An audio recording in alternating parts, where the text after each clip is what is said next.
Hi everybody, I'm glad you're back with me to read chapter 4 of Junie B. Jones' Dumb Bunny. We can't be together, but at least we can read together. So, chapter 4. It's called Eggs and Sweaty and Other Stuff. That's kind of a strange title.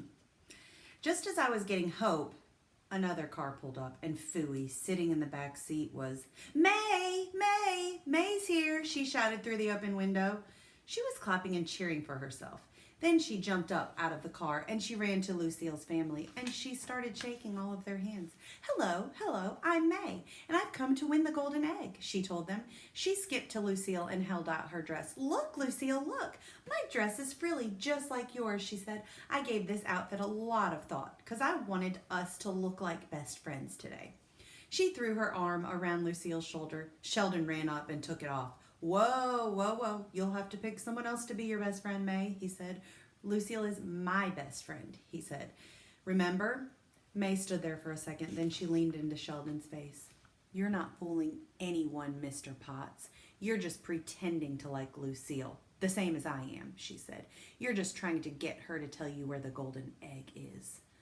Lucille looked shocked at that comment. That's not true, is it, Sheldon?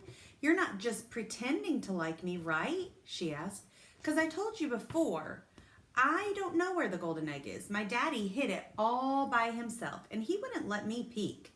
She glanced at her daddy, very annoyed. I tried to make him tell me where it was, Chelsea, but Daddy locked his lips, and he just threw away the key.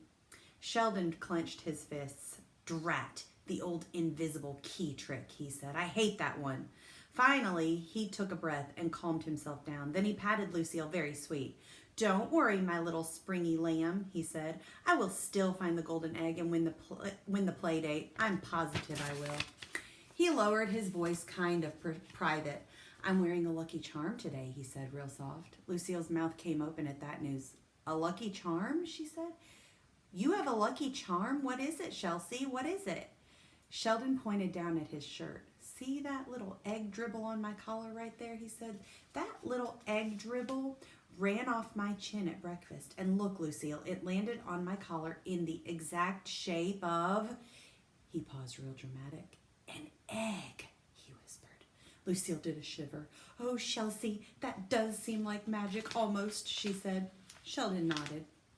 I know it, Lucille. It seems exactly like magic almost, he said.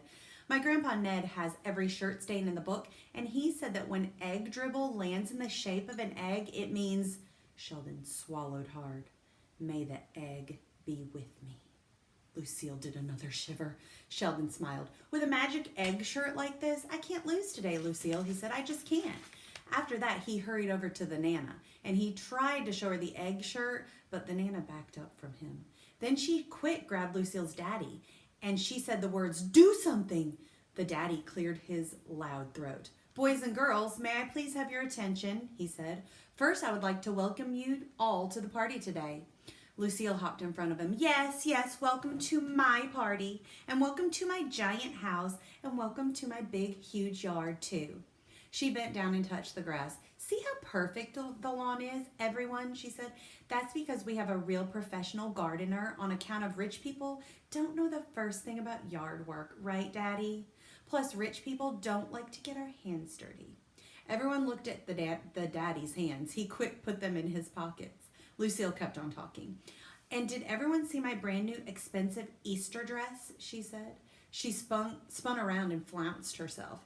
This dress is made out of fancy floaty chiffon.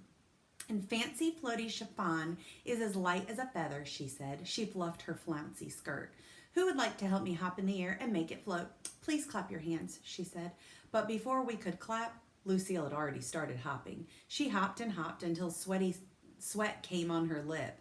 Then Lucille's mother quick ran over and she dabbed her face with a tissue. I looked at Herbert. This family has some serious perspiration issues, I believe, I said. Just then, Lucille's daddy cleared his loud throat again. Children, as you all know, we're going to have a picnic and an Easter egg hunt today. But for this party to go smoothly, we're going to need your complete cooperation. Okay, he asked. Okay, we shouted back. Okay, okay. The daddy smiled. The first thing I'd like you to do is get into a nice straight line, he said. A nice straight line, a nice straight line, we shouted again. Room 1 is excellent at repeating things. The daddy looked at us. Okay, fine. As I was saying, if you get into a nice straight line, we'll lead you to the picnic grounds in the back of the house. The back of the house, the back of the house, we hollered out. The daddy stopped smiling. We were starting to get on his nerves, I think. Next to him, Lucille's mother and Nana were doing deep breathing. The brother had already gone back inside to watch TV. Finally, all of us got in a nice straight line. Then the mother and daddy and Nana did a group hug with each other. And they led us to the picnic grounds. And wowie, wow, wow. I could not believe my eyeballs. Because on the way, we passed Lucille's huge, big swimming pool. And it was inside a big glass house. All of room 1 did a gasp at that sight. I ran to Lucille and I hugged her around the middle. Lucille, Lucille, you are even richer than you used to be. Your swimming pool is in a big glass house now. And so my play date with you will be even funner than I thought. Lucille took my hands off of her. Silly Junie B. Jones, you know the rules. If you want the play date, you're going to have to find the golden egg. And that's not going to be easy because my boyfriend, Chelsea, is wearing his magic egg shirt, she said. She looked at Sheldon and did a wink. Sheldon winked back. May was watching that action. Hey, hey, hey, she grouched.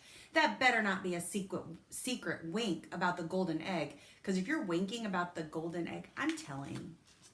She poked Sheldon with her finger. I'm going to be watching every move you make, Sheldon Potts, she said.